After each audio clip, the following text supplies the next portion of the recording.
Muito bem.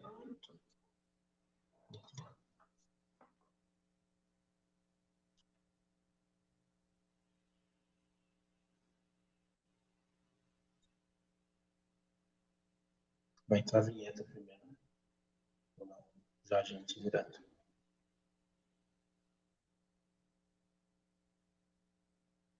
A gente direto? Vinheta. Tá.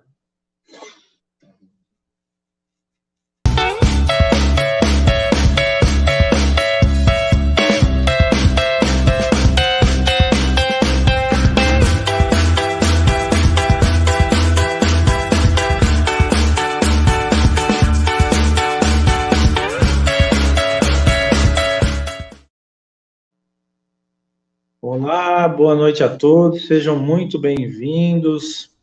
Muito bem-vindo, meu amigo Neto. Mais uma vez, gostaria de agradecê-lo por aceitar o convite. Na verdade, o convite e a ideia dessa live foi sua, e por isso, já de começo, eu lhe passo o bastão para pilotar hoje a nossa live essa noite.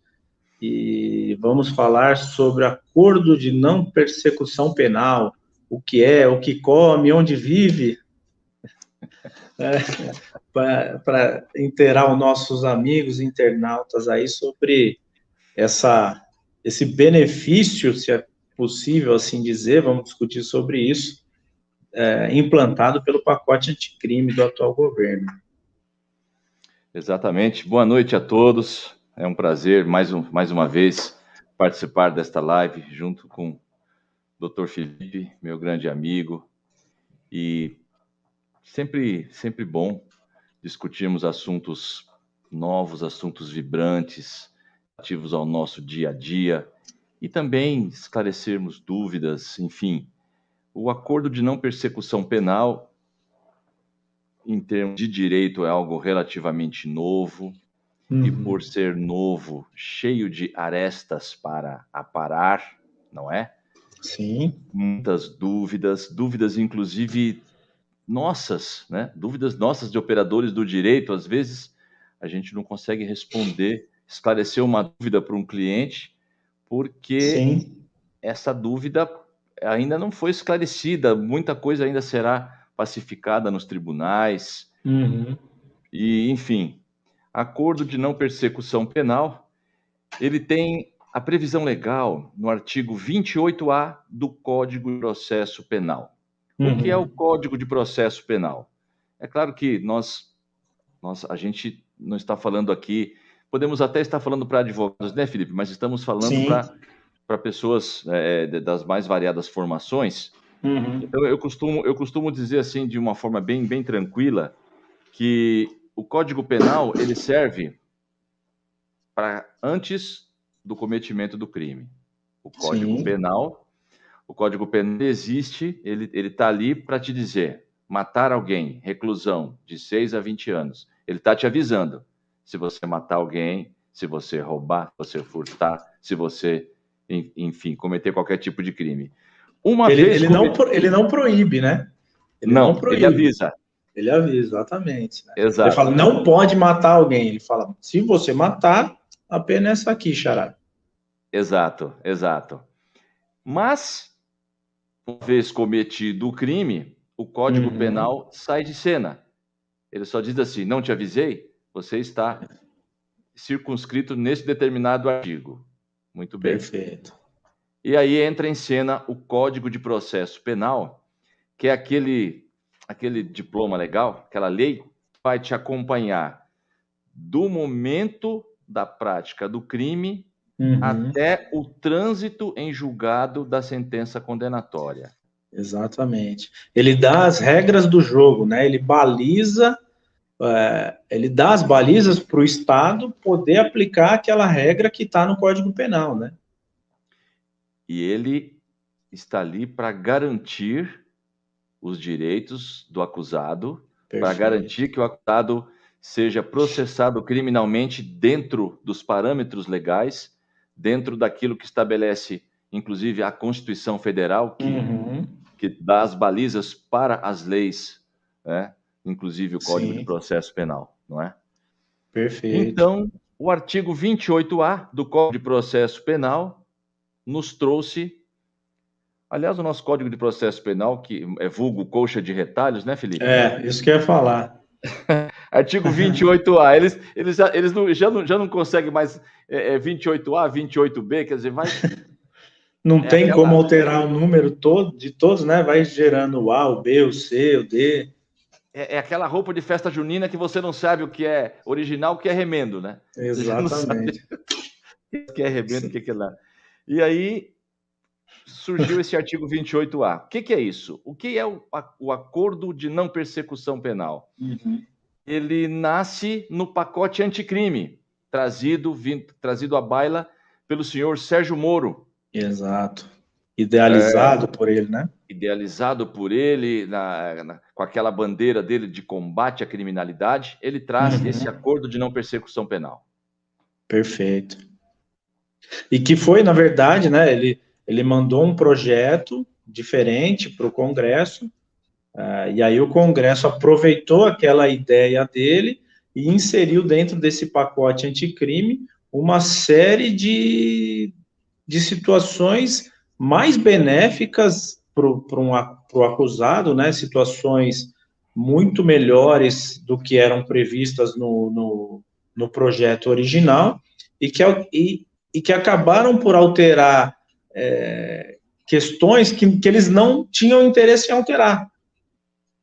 Né? A questão da hediondez do tráfico de drogas, que é assunto, que é pauta, ainda se retirou a hediondez, se não retirou, ainda há uma celeuma sobre isso, o acordo de não persecução penal, que eles estavam usando um provimento do Ministério Público antes disso para formular acordos com os acusados e tal, né, e colocaram e acabaram virando benefícios, né, a meu sentir, para os acusados. A questão da reincidência específica também. É mais ou menos assim, melhor explicando, isso nada como a sabedoria dos antigos. Quando você segura com muita força determinada coisa, ela escorre pelos seus dedos. Sim, exatamente. A vontade de dificultar a vida do criminoso, a vontade de tornar mais rígida a lei penal, a vontade de mostrar a capacidade do Estado em combater o crime com a caneta, que a gente sabe que não é bem assim. Só dá errado, exato. Essa vontade foi tamanha que, em determinados aspectos, gerou o efeito contrário. Ou seja, o tiro saiu pela culatra. Totalmente.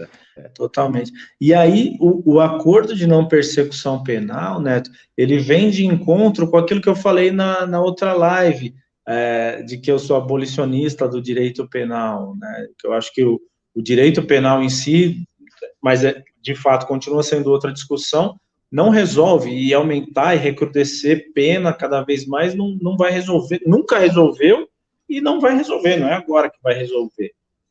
E aí vem esse tipo de benefício, se a gente pode assim dizer, em que o acusado, e aí já dando spoiler do que a gente vai falar, junto com o seu defensor, faz um acordo, um verdadeiro acordo com a acusação, com o promotor de justiça, para que aquele processo não vá para frente, que não precise de um processo, né? São colocadas algumas condições que se aplica algumas medidas.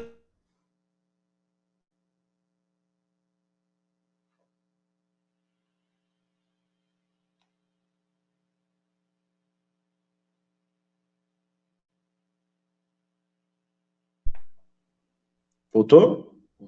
Tá me ouvindo, Neto? Voltou. Tivemos uma travadinha, mas voltou, Felipe. Tivemos uma pequena falha aqui, acho que da internet. Então, como eu vinha falando, formula-se esse acordo para que não haja processo, né? O processo não se desenvolve, é aplicada uma medida ali, alguma contraprestação, que a gente não pode nem chamar de sanção, né? Uma contraprestação por parte do acusado, que ainda não pode ser chamado de réu também, porque não tem nem denúncia, né? Quando é formulado o ANPP, e então você não tem, o processo penal não se desenvolve, né? Você resolve uma questão que seria criminal, que seria penal, eventualmente, na maioria dos casos, com uma barganha em dinheiro. Sim, e como tudo, né, Felipe? Esse acordo, no meu ver, ele tem pontos positivos e pontos negativos. Sim. O ponto positivo desse acordo é o seguinte: ele se foca em crimes cuja mínima seja abaixo de 4 anos, em crimes desprovidos de violência e grave ameaça. Perfeito. Ou seja, todos esses crimes, quando cometidos por pessoas primárias de bons antecedentes, certamente, mesmo sendo condenados, eles vão cumprir a pena em regime aberto. Perfeito. Eles vão passar, normalmente, 2, 3 anos, periodicamente assinando no fórum, até a extinção da punibilidade. Ou seja, movimenta-se a máquina judiciária, movimenta-se todo o arcabouço aí do nosso poder judiciário. Sim. No entanto, é algo que... Será que realmente ele se sentiu punido ou não? Então, esse acordo de não persecução penal, ele abrevia. Ele diz o seguinte: olha, o Estado não vai te processar. Porque se fosse processar, você ia ser condenado. Caso você fosse condenado, você seria agraciado com o regime aberto. Ou seja, não tem cadeia para você. Você ia ficar assinando periodicamente, ou seja, você ia, como acontece demais, ia inchar, né? Inflar aí o trabalho dos serventuários da justiça, e por algo que pode ser resolvido preliminarmente. Isso, e o processo ia acabar em si custando mais do que a reparação devida para a sociedade pelaquela pessoa que eventualmente fosse condenada naquele processo, né? Exatamente. O molho ia ficar mais caro que o peixe. O molho ficaria, né? Ficava, no caso, né? Mais caro que o peixe. Sim, Hoje exatamente. não. Hoje a pessoa comete esse crime. Por exemplo, um crime de estelionato. A pena mínima do estelionato é 1 ano. Perfeito. O Ministério Público oferece o acordo. Qual é o acordo? Aí vem os requisitos, Felipe. Se você quiser começar falando dos requisitos, a gente já emenda, porque eu acho interessante, nesse exemplo, né? A gente já fala os requisitos. Né? Tá. O primeiro deles é reparar o dano ou restituir a coisa à vítima, né? Exceto a impossibilidade de fazê-lo. Então, aí o primeiro requisito num estelionato em que a pessoa... Uma receptação, né, que você falou? Ou estelionato ou receptação. Tanto faz, Tanto faz. Num estelionato, ali a pessoa ludibriou outra para tomar um dinheiro, enfim, vai reparar o dano. O primeiro requisito é reparar o dano, devolver. Então, a pessoa, mediante fraude ou um ardil ali, conseguiu locupletar-se em R$5.000 da outra pessoa. Então, o primeiro requisito que o promotor vai exigir para a formulação desse acordo é que esses 5.000 sejam devolvidos. Perfeito. Nesse caso. Muito bem. Um outro detalhe, naturalmente isso não deve ficar só na reparação do dano, porque se for assim, fica fácil, né? Fica muito fácil. Você tem que ter... O fato de você devolver não é uma punição. Sim. Você está devolvendo o que não é teu. Exatamente. Né? E ainda pede desculpa. Uhum. Agora, fora isso, haverá uma prestação pecuniária, uma multa, estipulada pelo Ministério Público, ou uma prestação de serviços, não é? Ou alguma outra condição que o Ministério Público possa achar conveniente. Na verdade, são 5 as condições, né? São 5 condições cumulativas ou não. Então, eu vou elencar todas elas aqui. A primeira é reparar o dano ou restituir a coisa à vítima. A segunda é renunciar voluntariamente a bens e direitos indicados pelo Ministério Público como instrumentos, produto ou proveito do crime. Então, aquele objeto que foi utilizado para a prática do crime, o Ministério Público, o promotor, pode exigir que a pessoa e o criminoso, ou, enfim, a quem se imputa aquela conduta delituosa, renuncie, abra mão. Por exemplo, o cara usou um carro para praticar esse crime, qualquer deles que seja. Então, o promotor pode exigir, como condição, que a pessoa entregue esse carro para a Polícia Federal usar de viatura, por exemplo. Né? Ou a terceira condição, prestar serviço à comunidade ou a entidades públicas pelo período correspondente à pena mínima combinada ao delito, diminuída de 1 a 2/3. O quarto requisito, pagar prestação pecuniária a ser estipulada nos termos do Código Penal à entidade pública ou de interesse social. E a quinta, cumprir por prazo determinado outra condição indicada pelo Ministério Público, desde que proporcional e compatível com a infração penal imputada. Lembrando que essas condições, elas são cumulativas ou não, ou alternativas. O promotor pode exigir, né, se entender como suficiente a reprovação daquela conduta, uma só dessas condições, não precisam ser, ou pode exigir as 5, né, conforme o caso. Com certeza. Eu daria como exemplo alguém que comete um estelionato, por exemplo, contra um lar de idosos. Né? Se pegar um promotor aí inspirado, pode fazer com que a pessoa vá prestar serviços para esses idosos. Por que não? O problema do cara ir lá prestar o serviço é que ele pode dar outro golpe nos velhinhos, né? Coitado. Aí você vai mandar o cara de volta lá para a cena do crime. Né? Eu acho que não é de bom tom, mas... É verdade, é melhor não. Deixa quieto.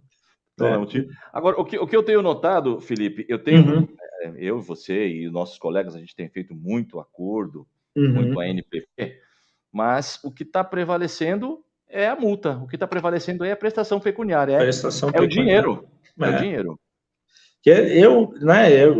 A gente já conversou muito sobre isso, que é o que eu acho que é onde o cara sente mais, principalmente nesses crimes, né? Obviamente que não são cometidos mediante violência, que aí até, como você falou no começo, não cabe o ANPP, é onde o cara sente mais, porque, né, vindo uma condenação no aberto, ele vai lá assinar a carteirinha todo mês no fórum, né, é uma obrigação que ele vai ter ali por 2, 3 anos, assinou uma vez por mês, pronto, acabou, tchau e benção, ele não vai sentir.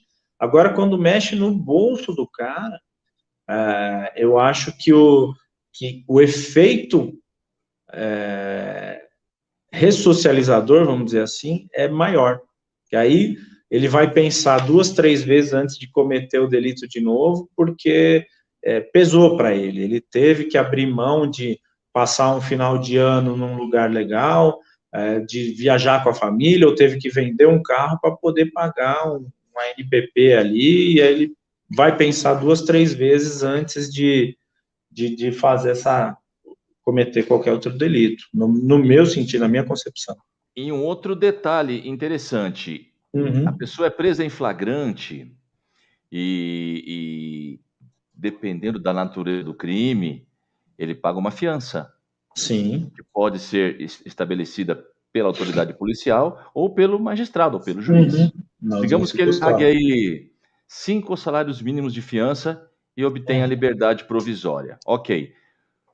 Quando chega o momento da celebração do ANP, a primeira coisa que o Ministério Público já fala, você renuncia à fiança, essa fiança ela está depositada em juízo, ela vai para uma associação beneficente, ela vai para o fundo penitenciário, ele destina esse valor, mas normalmente não fica só na fiança, porque o MP também pensa assim, ainda assim é confortável, porque ele já pagou. Sim, a fiança já pagou, exatamente. Então, ele além dele ter que abrir mão da fiança, ele vem com outra prestação pecuniária. Exatamente. E faz sentido, né? Porque ele trocou a fiança pela liberdade, então aquilo já é passado, embora uma coisa que é bom a gente frisar, a fiança, ela tem um caráter de garantir o juízo, né? De que você vai cumprir, você vai cumprir as condições da liberdade provisória. Então, ao final de um processo criminal, o cidadão que prestou a fiança, sendo condenado ou não, desde que cumpriu satisfatoriamente todos os requisitos daquela liberdade provisória que foi concedida mediante fiança, ele tem o direito de reaver aquela fiança, sendo condenado ou não, independente. Sim, né? sim, Aquela sim. fiança ela é restituída para a pessoa que prestou aquela caução judicial, podemos considerar assim. Né? Com certeza, com certeza. E aí, teve uma questão, Felipe? Acho que teve uma questão. Tivemos duas perguntas aqui. Né? Uma do Joaquim Ledo, via LinkedIn. Ele perguntou o seguinte: então a ANPP é igual àqueles acordos que assistimos em filmes de Hollywood entre promotores e advogados? Joaquim, boa noite. Posso responder, Felipe? Claro. Bom, o ANPP é importado, né? É um mecanismo aí de justiça importado da common law, da justiça anglo-saxônica. Segundo estatísticas, inclusive, isso eu publiquei um artigo nesse sentido esta semana.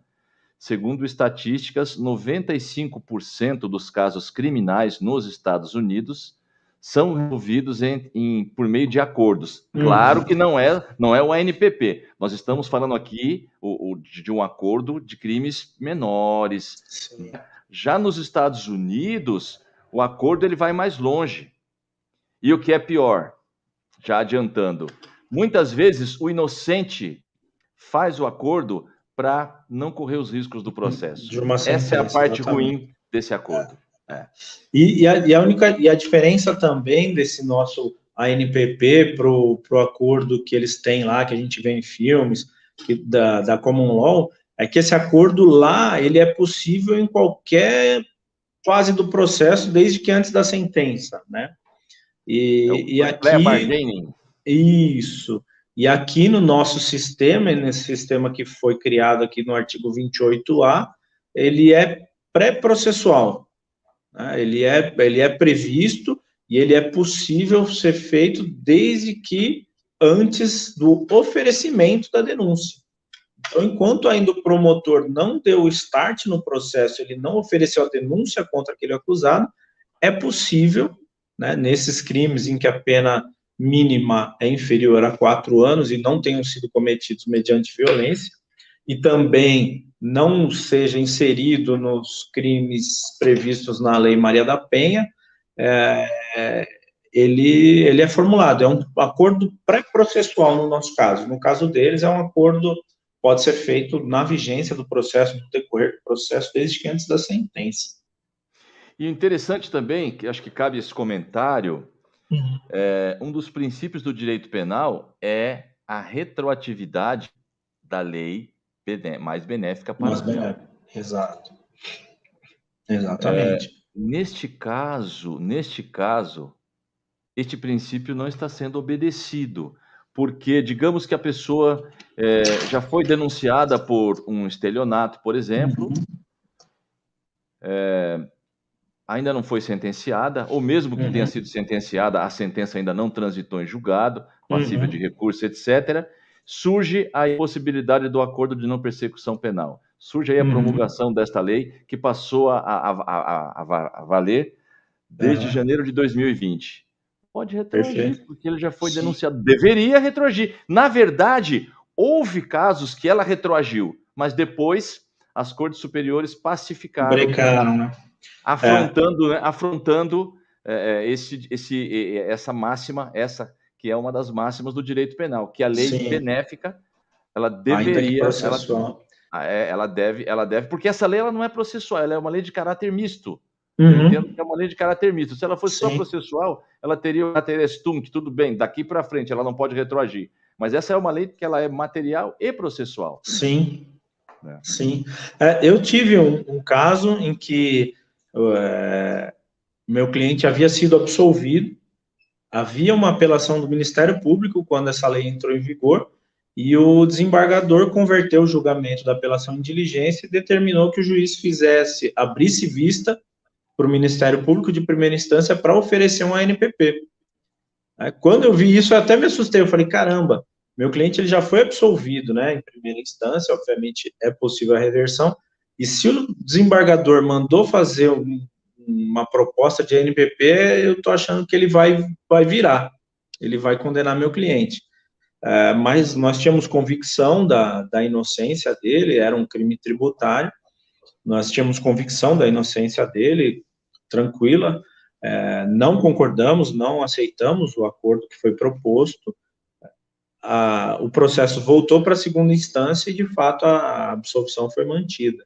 Mas, né, em outros casos em que aí eu tinha uma condenação e eu pedi que convertesse o julgamento da apelação em diligência, os desembargadores falaram, não tem, é caráter processual, não pode. Não brinco mais, não brinco mais. Eu falei, poxa, né, vocês queriam, no que eu tinha absolvido, queria me ferrar, e agora no que eu estou ferrado não quer me ajudar, pô, não vale a pena, não. Sim, é chato brincar, né? Não dá. Tem a pergunta do doutor Ademir? Tem, você viu ali? Ele pergunta se o Ministério Público é obrigado a oferecer o ANPP, mais ou menos isso? Isso. O MP é obrigado a oferecer o ANPP nos casos em que ele é cabível? Deveria, mas nem sempre oferece. E esse poder discricionário, essa faculdade conferida ao MP de alguns promotores entenderem de um jeito e outros de outro jeito, isso está incomodando. E eu dou como exemplo vários casos do nosso escritório de crimes de porte de arma, por exemplo, uma arma de uso permitido com numeração raspada. Um 38 raspado, uma pistola 380 raspada. A pena é de 3 a 6 anos, ou seja, cabe a ANPP. Mínima abaixo de 4 anos. Abaixo de 4, não tem violência, não tem grave ameaça e não é crime hediondo. Muito embora alguns achem, mas já está pacificado que não é crime hediondo. Perfeito. Alguns promotores oferecem a ANPP, outros não. E o que é pior, não oferecem, a gente usa como paradigma, escuta, por que o seu colega ofereceu e você não? Não, eu não entendo desse jeito, eu sou independente, vai para o tribunal e a gente não está ganhando. Primeiro vai para o procurador, depois para o tribunal e a gente não está ganhando. Ou seja, se tem previsão legal, o Ministério Público precisa cumprir a lei. Ele não pode interpretar a lei a seu bel prazer. Ele não é juiz. Exatamente. E aí é que está, né? Existe uma discussão já jurisprudencial nesse sentido, se é direito subjetivo do réu ou se é poder discricionário do promotor do caso. Existem alguns julgados aí dizendo que é direito subjetivo do réu e que, se preenchidos os requisitos, o acordo tem que ser proposto, e existem outros tantos julgados dizendo que não, se o promotor entende que não é caso de proposta de acordo de não persecução penal, ele tem o poder discricionário, né? É subjetivo dele. É um absurdo. É a mesma coisa de dizer o seguinte, olha, Felipe, aqui em São Paulo, você roubar é crime, mas no Espírito Santo, você pode ir lá roubar que os promotores de lá entendem que lá pode. Exatamente. Exatamente. Tá certo que foi um exemplo um pouco exagerado. Não, mas você consegue pintar uma situação, né, com esse teu exemplo, situações, uma dinâmica bem possível, não precisa nem ir tão longe, né? Como se aqui em São Bernardo, onde é meu escritório, você pudesse roubar, que aqui não seria crime, e aí em Embu, onde é o teu escritório, você não pudesse, né? Seria a mesma coisa. Então não faz sentido. Né, aquela história dos 2 pesos e 2 medidas, né? O direito vale para um e não vale para o outro. Então, estão dando benefício ou não pela capa, né? Estão julgando pela capa e não pelo conteúdo do livro. Larissa Gomes, via LinkedIn, vocês possuem estatísticas de quantos acordos são aceitos pelo MP no Brasil? Larissa, nós não temos essa estatística. O que nós temos é o seguinte, esses casos pontuais, e eu vou citar outro também, que eu acho bem interessante, são casos pontuais que deveria haver acordo. Se existe previsão legal, nós somos escravos da lei. Se existe a previsão legal, determinado crime que não seja cometido com violência e grave ameaça, que a pessoa seja primária e que a pena mínima não ultrapasse a 4 anos de reclusão, é passível de acordo. Agora, eu dou um exemplo, doutor Felipe. o crime de associação para o tráfico. Uhum. É crime hediondo? Não. Embora não haja previsão na lei do ANPP. Ele não Uhum. fala assim, ó, se for hediondo não cabe. Não pode. Não. Não tem nada. Não tem previsão. Se não há previsão legal, pode. Exatamente. Não existe palavras dispensáveis na lei. Exatamente. E vice-versa. Ok. Associação para o tráfico. A pena é de 3 a 10 anos de reclusão. Se o agente criminoso é primário e a pena mínima é abaixo de 4 anos, em tese, caberia um acordo. Mas o Ministério Público não está oferecendo. Não oferece. Não oferece. E o tráfico privilegiado? Exatamente. Também cometido sem violência, pena mínima abaixo de 4. Por quê? Também não é hediondo. Né? Por que não é oferecido? Por que não é oferecido? Então vejam que o Ministério Público, que já detém aí um poder acima do que deveria, hoje a gente vê o Ministério Público com uma importância, com poder, com uma arrogância até que chama atenção. Deram para ele agora um poder discricionário, ou seja, deram para ele um poder de juiz. Sim. Porque o juiz pode interpretar a lei para lá ou para cá, desde que ele fundamente. Exatamente. E se você não está satisfeito, você vai para o tribunal e vai buscar uma reforma dessa decisão. Exatamente. Ok. Agora, o promotor fazer isso, e outra, você vai reclamar para quem? Você vai para o procurador, ele vai falar da discricionariedade. Ele vai manter isso, porque isso para eles isso está dando para eles áreas de magistrado, não é? E tá, enfim, é complicado, né? Você dá essa discricionariedade para ele poder, de fato, em 2 crimes idênticos, ele oferecer o acordo para um, para o A e para o B não. Simplesmente porque ele quer. Está dessa forma. Então, por isso que eu acredito que seja um direito subjetivo, espero que essa corrente jurisprudencial prevaleça e de que, cumpridos os requisitos, o promotor seja obrigado a formular a proposta de acordo de não persecução penal.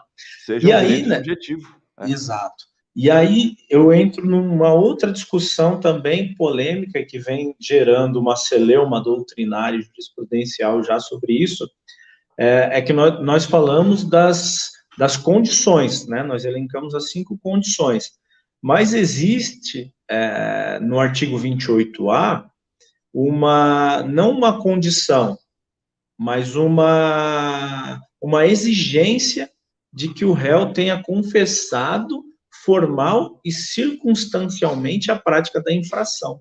Sim. Se não confessar, não tem acordo. Não tem acordo. E aí, essa exigência dessa confissão é constitucional ou não, ao seu sentir, doutor Neto? Ela fere a Constituição, que dá a qualquer cidadão o direito de não produzir prova contra si mesmo, o direito ao silêncio, o direito ao silêncio que todos nós temos e que jamais poderá ser usado contra nós. Sim, exato. Se você quer celebrar o acordo, celebre, mas por que você é obrigado a confessar? Exatamente. Até porque pode não ter sido você o autor daquele delito, mas você não quer enfrentar os riscos do processo. Quero fazer o acordo, né? Eu tô afim. Eu vou fazer o acordo para eu não correr o risco de me ferrar e poder ser condenado, embora seja inocente. Por que eu tenho que confessar? Né, para aceitar? Por que essa exigência? E aí eu te faço uma pergunta, doutor.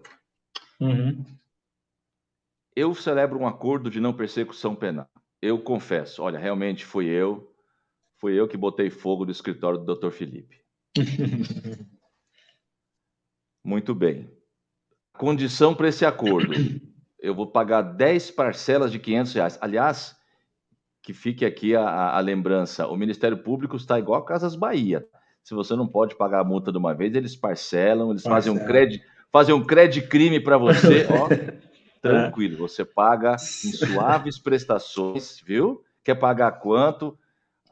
Que beleza. A ordem é arrecadar, né, doutor? Exatamente. A ordem é arrecadar. Digamos que aí eu me comprometo a pagar 10 parcelas de R$ 500, só que eu só pago 5, não pago mais. O que acontece comigo, doutor?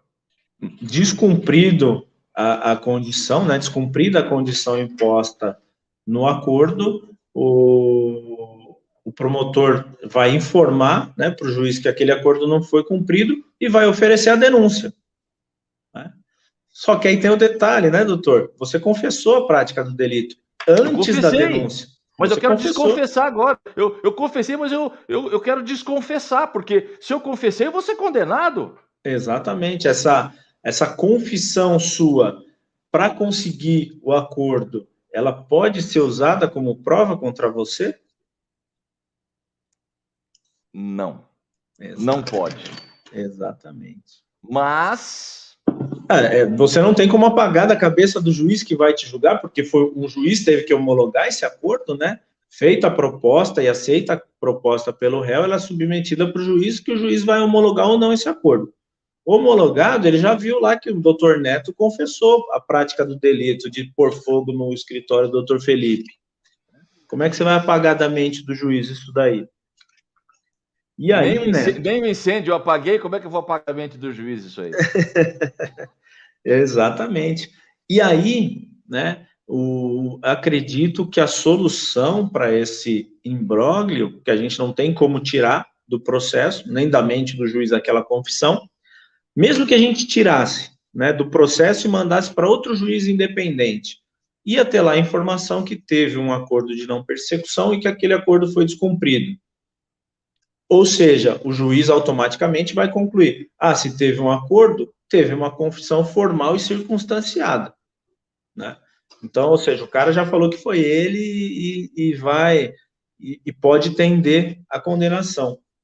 Mas aí, eu acho que a saída, e é uma saída legal, jurídica, judiciosa, e está também no Código de Processo Penal, seja o artigo 155, né? Porque aí, feita a denúncia, instaurado o processo, ao final da colheita de provas, o réu vai ser interrogado, né? E ele pode voltar atrás nessa confissão. E diz lá o artigo 155 do Código de Processo: o juiz formará sua convicção pela livre apreciação da prova produzida em contraditório judicial. Ou seja, podendo se valer de provas produzidas apenas e tão somente no inquérito. Exclusivamente em sede em elementos informativos colhidos na investigação.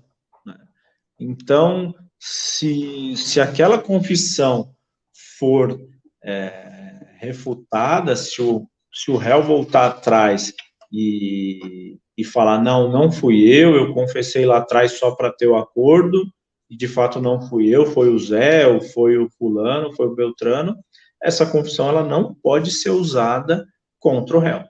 O problema é que, na medida em que o magistrado ou qualquer pessoa tenha ouvido essa confissão, ela vai valorar, ela pode valorar a prova, uma outra prova, né?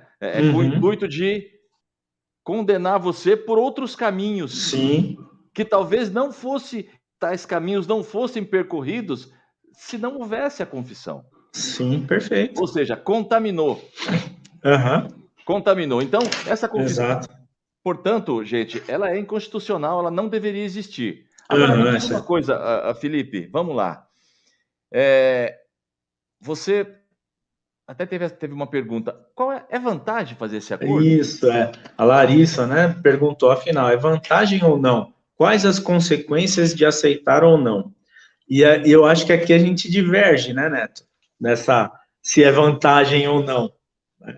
Eu entendo que seja vantajoso para o acusado, né, para a pessoa que está sendo apontada como autor de um delito, fazer um acordo de não persecução, porque você não tem o fardo de carregar um processo, você não tem o risco de ser condenado, você não tem que ficar indo em audiência, preocupado com testemunha, não tem nada com produzir prova, não tem nada disso. E né, você fazendo o acordo e cumprindo as condições que foram impostas, você continua primário, né? Extinta a punibilidade, você continua primário como se nenhum crime tivesse acontecido, tivesse cometido. Então, nesse sentido, eu entendo como vantajoso. E você, Neto? Eu acho que temos que analisar, né, caso a caso. Uhum. É claro, em certos casos, vai ser vantajoso por tudo isso Uhum. que você acabou de dizer. Mas, Sim, se houver a possibilidade de absolvição, e exatamente. se e nesse sentido, às vezes por covardia, por medo da mão pesada do Estado, pelo Uhum. Estado estar cada vez mais cruel, cada vez mais negando direitos para os acusados e fazendo valer o seu poder punitivo a qualquer custo, às Uhum. vezes, a pessoa se encolhe, se diminui e fala: não, eu confesso, é melhor, assim isso acaba logo. Resolve. O Aham. advogado sai mais barato, né, Felipe? O advogado sai mais Sim. barato, porque o advogado só vai me acompanhar naquela audiência, roubar tiraram mais uma fatia de mercado do criminalista, que fique o nosso protesto, inclusive. Porém, é preciso analisar caso a caso. Claro, há um outro detalhe também importante, já emendando, porque eu acho que isso é muito, até algo pessoal, né? Eu acho que a gente Aham. não pode chegar aqui e dizer assim, olha, é vantagem fazer o acordo de não persecução penal. Não É dá para falar casuístico. isso Exato. exatamente. Como falar o contrário? Não façam. Também não. Aham. Também Aham. não. Agora, eu pergunto a você, Felipe, uma vez celebrado o acordo, uma vez cumpridas as condições, a punibilidade é extinta, a pessoa volta a ser primária. Na semana seguinte, ela comete um outro crime.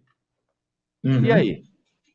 E aí ela não pode celebrar um novo acordo de não persecução, mas, né, atendidos os requisitos legais, ela ainda pode se beneficiar de um sursi, né, ou de uma transação penal, a depender do crime, obviamente, né, atendidas as exigências legais. Ela ainda tem esses outros dois benefícios, né? E Sim. só terminando de responder a Larissa, as consequências de aceitar ou não, a consequência é cumprido, extinguiu a punibilidade, né? Você não tem mais o processo, você não vai enfrentar o processo. E se você não aceitar, vai ser oferecida a denúncia contra a pessoa acusada e vai ter o processo. Você vai correr o risco do processo. Essas são as consequências.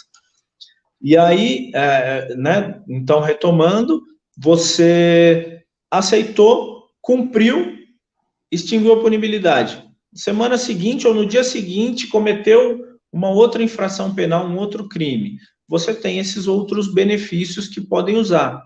E veja, Neto, que a sequência que permite a utilização desses próximos benefícios é exatamente essa. Né? Você primeiro faz uma ANPP e depois você vai poder se beneficiar de um sursi ou de uma transação penal. Porque se nos 5 anos anteriores ao cometimento desse delito você já tiver usado um sursi ou uma transação penal, você não pode fazer um ANPP. Né? Mas É uma vedação legal. que fique bem claro, que da maneira como a gente está colocando, dá a impressão que Uhum. pode qualquer tipo de crime. Não, Não. atendidos as exigências legais. Vejam só, 3 institutos. Ação penal, artigo 76 da Lei 9.099 de 95. Uhum. Sursi processual ou suspensão condicional do processo, artigo 89 da Lei 9.099 e o ANPP que estamos tratando hoje. A Uhum. transação penal ela cabe para crimes cuja pena mínima seja abaixo de 1 ano. Perfeito. A suspensão condicional do processo cabe para crimes cuja pena mínima não ultrapasse a 1 ano. Uhum. Já o ANPP, cujas penas sejam Abaixo de abaixo de 4 4 anos. anos. Cujas penas mínimas sejam abaixo de 4 anos. Uhum. Há quem diga nos bastidores que o ANPP foi criado depois que começou a se apurar em larga escala o crime de lavagem de dinheiro, não é? Enfim, Uhum. eu também entendo o seguinte: se o crime não tem violência, não tem grave ameaça, se é só algo meramente patrimonial, estamos falando aqui de crimes patrimoniais, Sim. Sobretudo, né? Sobretudo. Reparou o dano, né? Porque para que botar a coisa para frente? Mexeu no bolso do cara, reparou o dano, deu uma multa pro cara. Prestou um servicinho. Exato. Porque esse é o caráter ressocializador da pena. O criminoso, de verdade, ele vai continuar cometendo crimes. Sim. É da natureza dele. Mas aquela pessoa que cometeu um deslize e teve essa reprimenda, que tipo de reprimenda ele precisa ter para não cometer mais crimes? Cada um pensa de um jeito, não é? Exato. Tem gente que se ficar uma semana preso, nunca mais vai nem sonhar em cometer crime. Tem outros que ficam 20 anos presos e no primeiro dia que sai já vai cometer outro crime. Já faz cagada de novo. As pessoas são assim, né? Exatamente.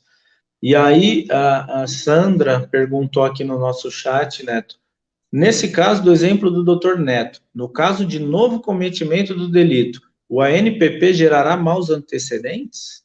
Não. Não gera maus antecedentes. Não gera porque... Não fica nem anotado no FA.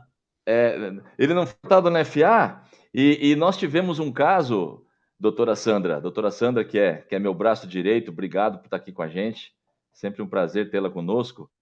E, doutora Sandra, aquele nosso cliente, sem citar nomes, que respondeu a 4 processos de porte de arma e a gente foi esgotando todos os institutos. Todos os benefícios. Usou tudo. Usou tudo e tá no vermelho. Mas, enfim, fez o NPP e quando chegou no outro, tanto não considerou maus antecedentes que ele ainda foi agraciado com regime aberto. É exatamente isso. Não pode. E é uma previsão legal, né? Que não gera antecedentes criminais. Não pode. Sim.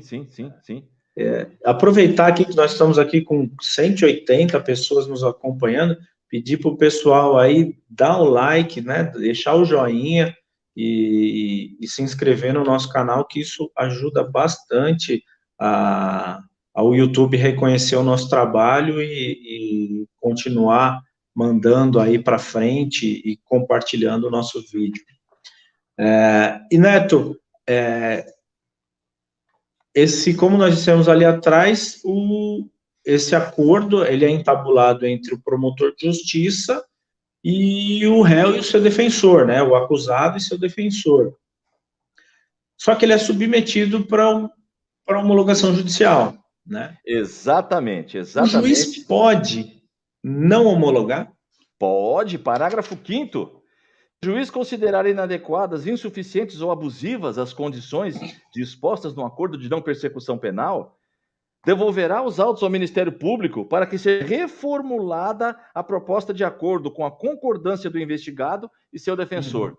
Ou seja, eu tive caso que de trânsito, o promotor chegou e falou assim, olha, uma prestação pecuniária. Eu falei, estamos dispostos, sim, doutor.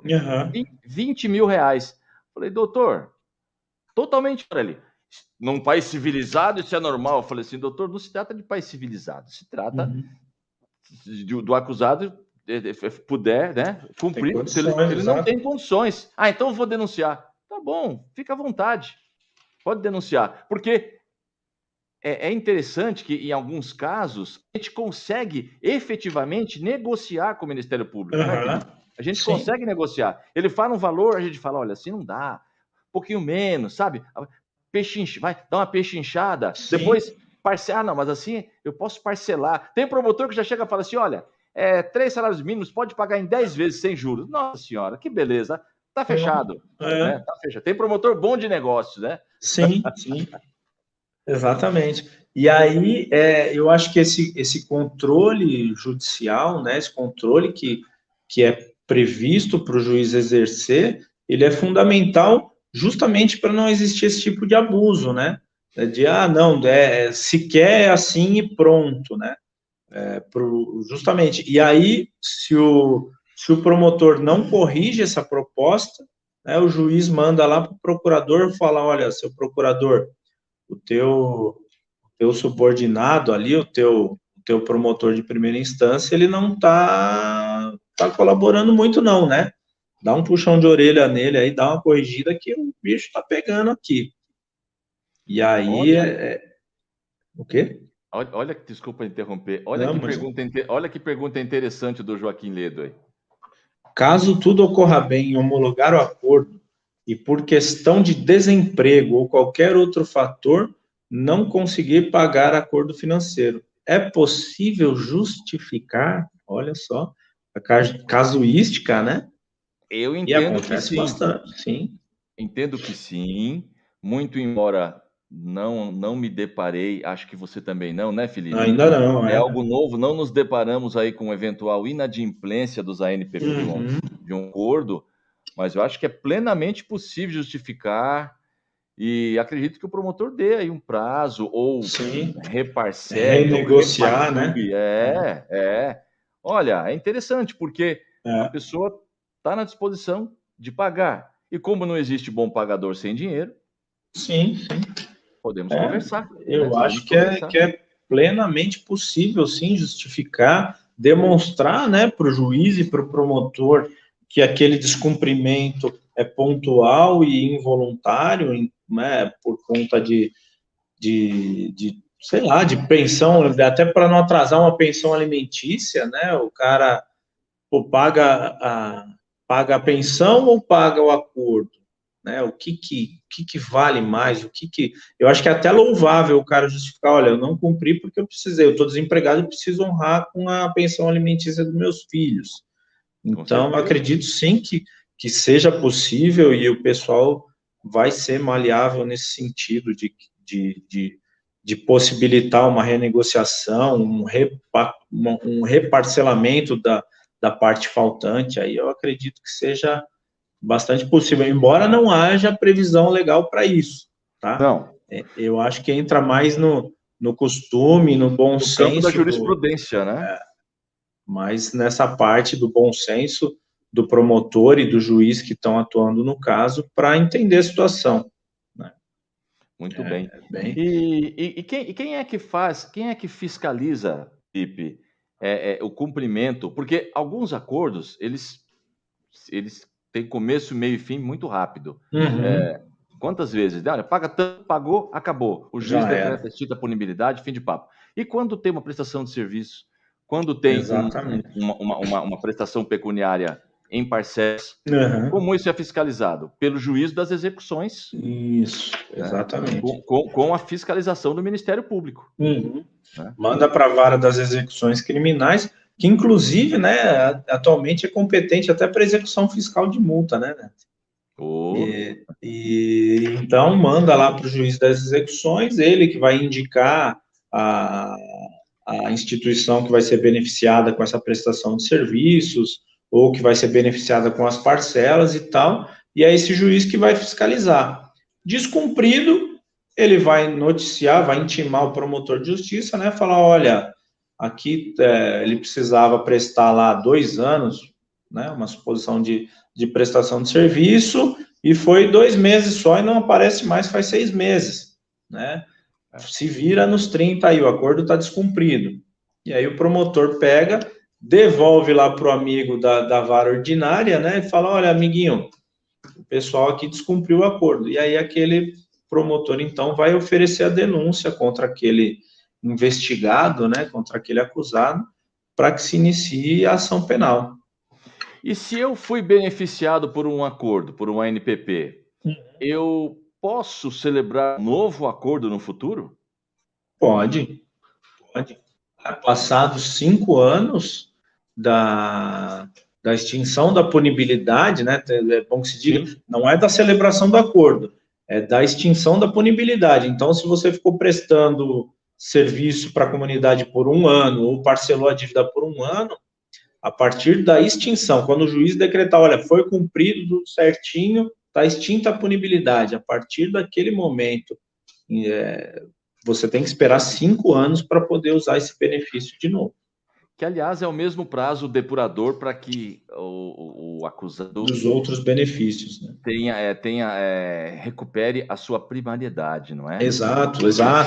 Você teve uma condenação, você cumpriu a sua pena, você terminou de cumprir a sua pena, a sua punibilidade foi extinta hoje, dia 18/10/2022. Dia 18/10/2027, você será primário novamente. Um novo homem.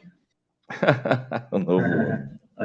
Você vai ser primário novamente, né? Deus perdoa, mas a sociedade não. Né? Não. Nem eu, como é que é? Tinha um atacante também do futebol que falava isso aí, agora não lembro quem era. Falava, Deus perdoa, mas o fulano não, né? Que o cara era goleador. Tinha essa agora, acho que devia ser, não é o mesmo que falava da problemática e da solucionática? Era o Dadá Maravilha, não era? Eu acho que é isso aí, mas acho que era por aí. Não venha com a problemática que eu tenho a solucionática, ele falava. Exatamente, olha lá. E temos mais uma pergunta, ó. Durante o pagamento ou em serviços ou dinheiro, o réu é considerado culpado? Não. Durante o cumprimento, né, durante o cumprimento do NPP, não vai constar em lugar nenhum, tá? Então, essa é uma grande, e foi boa pergunta, é uma grande diferença aqui do ANPP para os outros institutos despenalizadores, aí para os outros institutos, esses outros benefícios que a gente citou, do sursi da transação penal. Sim. Cometido um outro delito durante o cumprimento da ANPP, se não for uma condição imposta pelo Ministério Público, o acordo não é considerado descumprido. Você vai continuar cumprindo normalmente o teu acordo de não persecução penal e vai responder o outro processo. E esse acordo, né, esse processo em que você fez o acordo, ele não vai ser considerado... para efeito de reincidência. Para efeito de reincidência, exatamente. Então, né, para fato de aumento de pena, esse tipo de coisa, ele não vai poder ser considerado, nem como maus antecedentes, não vai ser considerado para nada. Desculpa, Felipe, termina. Pode falar. Não, nem para impedir uma eventual liberdade provisória. Eu acho que melhor esclarecendo, se você descumpre o acordo, volta para trás, você vai responder o processo. Isso. Mas se você está cumprindo o acordo e comete outro crime, nem reincidente você é, mas você vai responder por esse novo crime. Exatamente. Por outro lado, quando você é beneficiado com uma suspensão condicional do processo e tem que assinar mensalmente durante 2 anos, se você comete um crime nessa vigência, aquele crime pretérito volta também. Você vai responder. Você perde. Isso aí, você perde o teu acordo lá, a tua suspensão condicional do processo, você perde. É assim, salvo devidas proporções, como uma quebra de condicional. Exatamente. O Léo Queiroz Silva perguntou aqui, Neto, o promotor aceita com facilidade um pedido desse? Na verdade, ele não aceita, é o promotor que formula, né, o acordo. Parte, via de regra, parte dele, tem que partir dele. Né? É o que a gente vinha discutindo, se é discricionariedade ou se é direito subjetivo do réu. Né? Muitos entendem que seja discricionariedade do promotor, então parte do promotor a proposta de acordo. Né? É claro que você, como advogado, pode ir lá e procurar, falar, doutor, aqui cabe um NPP e tal, vamos negociar e tal, mas via de regra é o promotor quem oferece. No início da vigência da lei, a gente provocava, né? O promotor esquecia. Promotor é enxugador de gelo. Ele oficia 50 processos por dia, tem caso. Sim. E passa. 50. E fala, ei, promotor, ó. Aí, ele oferecia. Sim. Hoje já tá mais... Já tá mais no piloto automático já, né? Já tá mais hoje ele já oferece. E muitas vezes a gente pede, fala, a gente quer, ele fala, não, eu não vou oferecer. Ele bate o pé. Hoje mesmo eu fiz uma petição dessa, pedindo para o promotor, tá com vista para ele para oferecimento de denúncia. Eu delicadamente lembrei ele de que é possível, nesse caso do meu cliente, um oferecimento de ANPP, e vamos ver, né? É comum, sim, né? Havendo a possibilidade de preenchimento dos requisitos legais, né? Não, é aquilo que a gente discutia, não tem o porquê o promotor negar, mas ele pode negar. Vai de você convencer ele, discutir isso daí, levar para cima e fazer valer os direitos do seu cliente. Certo, meu amigo Dr. Neto.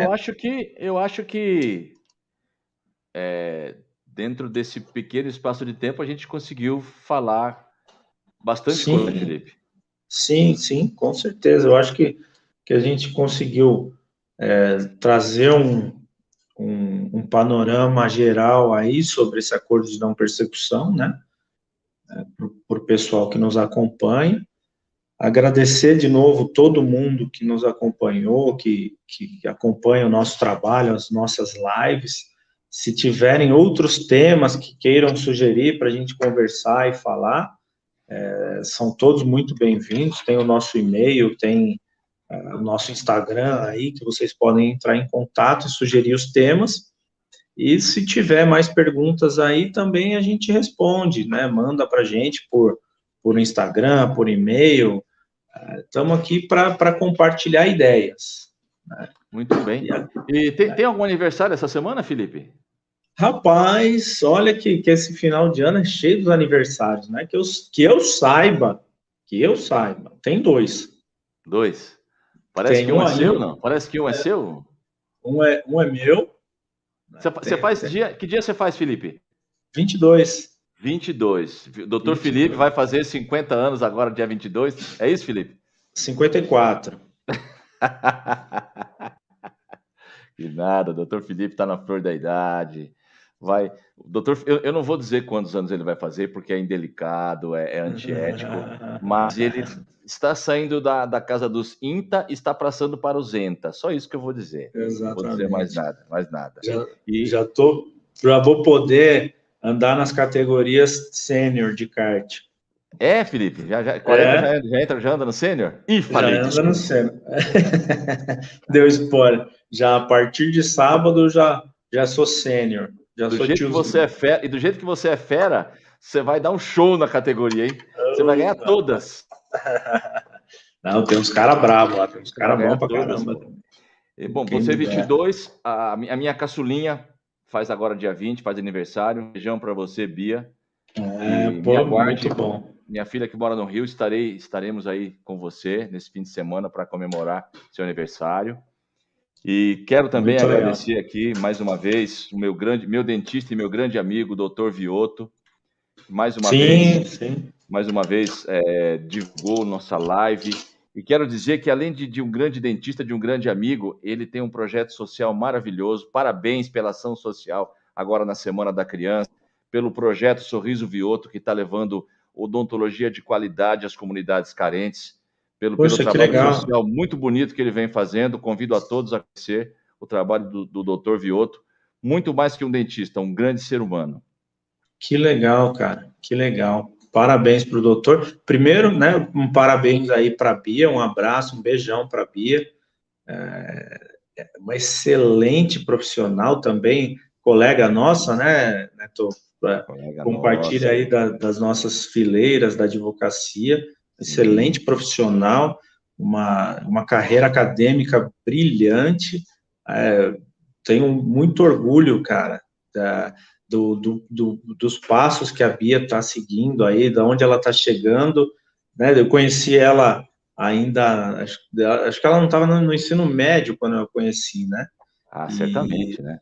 E aí, ver onde ela está chegando, e por esforço próprio, né? Não é nada assim, porque o pai é advogado. Não, porque ela mudou de estado para estudar e lá ela fez a carreira dela, lá ela está alçando o voo sozinho. Puxa, cara, é muito legal, é muito bacana. Se eu, que sou só um amigo da família, já me encho de orgulho, eu não posso imaginar o orgulho seu e da Sandra aí. Fica aqui o meu reconhecimento, tá tudo de melhor, o meu orgulho, né? Manifestar aqui de público o meu orgulho para tua filha. Um beijão para a Bia, que também faz aniversário agora em outubro, libriana também, né? E que tudo de bom continue acontecendo na vida dela. E parabenizar também o Dr. Vioto aí pela iniciativa, agradecer por divulgar a nossa live, né? Também agradecer o pessoal da M4 que nos nos ampara aqui na nossa transmissão. Nos atura. Exatamente, que vai pageando tudo aqui para que tudo possa acontecer dentro do horário e tudo nos tintins por tintins aqui. E mais uma vez te agradecer, meu amigo Neto. Mais uma vez te agradecer por compartilhar seu conhecimento comigo, por bater papo comigo, por me aturar todo dia. A gente se conversa, a gente se fala, troca ideia, fala besteira, fala coisa séria, brinca um com o outro e cara, estamos aí, né? Precisando de mim, você sabe que você pode contar para o que der e vier.